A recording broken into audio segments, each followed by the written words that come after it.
मौसम विभाग द्वारा जारी पूर्वानुमान उत्तरकाशी जनपद में सटीक साबित होते हुए दिखाई दे रहा है। जनपद मुख्यालय सहित पूरे जनपद में घने बादल छाए हुए हैं। साथ ही गंगोत्री धाम में हल्की बर्फबारी शुरू हो गई है। देर रात तक मौसम इसी प्रकार बना रहा तो एक बार फिर जमकर बर्फबारी हो सकती है। ऐसे में यहाँ पर्यटकों का आना शुरू हो गया है और स्थानीय लोग काफ़ी खुश नज़र आ रहे हैं। वहीं बात की जाए काश्तकारों के लिए तो ये सेब, आड़ू सहित कई फलदार पौधों के लिए ज़्यादा बर्फबारी होने से काश्तकारों को काफ़ी फायदेमंद होगा।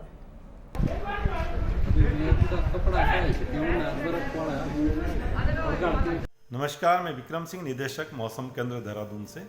उत्तराखंड के लिए मौसम की बात करें, आज 18 फरवरी हो गई है और जैसे बोला गया था कि 18 से जो एक पश्चिमी विक्षोभ है वो आ रहा है और उसका असर जो है उत्तराखंड पे भी देखने को मिलेगा। तो आज अगर बात करें तो आज के लिए तो अंदर के हमारे जो डिस्ट्रिक्ट है उत्तराखंड के, जिसमें कि उत्तरकाशी, चमोली, पिथौरागढ़, रुद्रप्रयाग, बागेश्वर है, तो इनमें कुछ जगहों में हल्की मध्यम दर्जे तक की जो बर्फबारी वो रहेंगी। बर्फबारी की जहाँ तक बात है तो वो 3500 मीटर या उसके आसपास तक की है या उसके ऊपर मिलेंगी और बाकी जगह आप कह सकते हैं कि लाइट है, मॉडरेट रेंज जो वो दिखेंगी। कल के लिए बात करें 19 तारीख से, तो 19 तारीख से जो एक्टिविटी है वो बढ़ेंगी।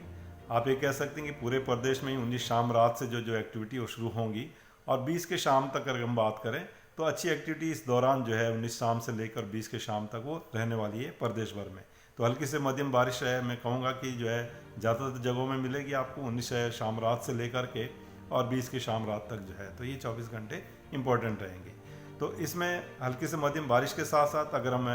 पहाड़ों में बात करें या उच्च हिमालयी क्षेत्रों में बात करें उत्तराखंड की, तो उसमें मैं कहूँगा कि जो बर्फ़बारी है वो भी हल्की से मध्यम जो है, जो 2500 मीटर या उससे अधिक ऊंचाई के क्षेत्र हैं उनमें वो मिल जाएगी।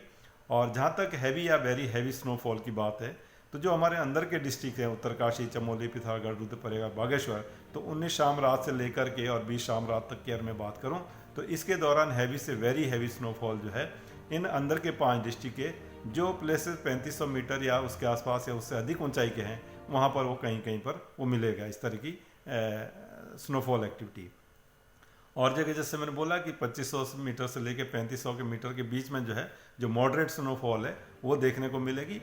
खासकर अंदर के जो डिस्ट्रिक्ट हैं उनमें और भी हमारे डिस्ट्रिक्ट से हिल्स में, तो जो 2500 मीटर तक के आसपास के जो क्षेत्र हैं तो वहाँ पर भी लाइट से मॉडरेट तक की जो है जो स्नोफॉल है वो मिल जाएगी। जब आप 20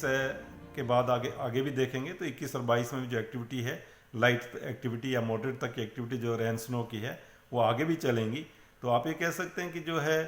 21-22 में जो स्नोफॉल है वो करीब 2200 मीटर के आसपास तक भी जो है लाइट स्नोफॉल जो है 2-3 इंच तक की इस तरह की एक्टिविटी आप देखेंगे 21-22 में जो है,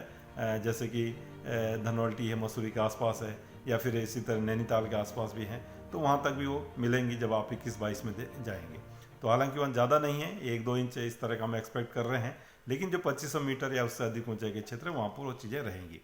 इसके साथ साथ अगर थंडरस्टॉर्म एक्टिविटी की बात करें जिसमें कि जो है बिजली का गिरना या साथ साथ जो है ओलावृष्टि है, तो ये भी 19 शाम रात से लेकर के और 20 तक इसमें ज़्यादा संभावना है। 20 तारीख तक जो है मैं कहूँगा कि ज़्यादातर डिस्ट्रिक्ट्स में जो लोअर हाइट्स के एरियाज हमारे हैं या प्लेन्स की बात करें तो इसमें जो ओलावृष्टि है वो कहीं कहीं पर वो देखने को मिलेंगी 19 शाम रात से लेकर और 20 के तारीख तक की अगर बात करें खासकर,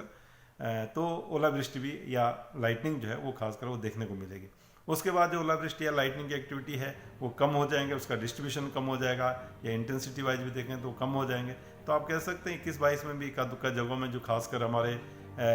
प्लेन्स वाले या उनसे लगे जो डिस्ट्रिक्ट्स है उसमें जो थंडरस्टॉर्म एक्टिविटी उसमें हेल या थोड़ा जो लाइटनिंग की जो चीज़ें हैं वो देखने को मिलेगी 21 और 22 में भी। तो इस तरह की एक्टिविटी 3 से 4 दिन है और उसके बाद 23 से जो आगे हैं तो मौसम करीब करीब साफ हो जाएगा। तो यही मैं अभी कहना चाहता हूँ। नमस्कार।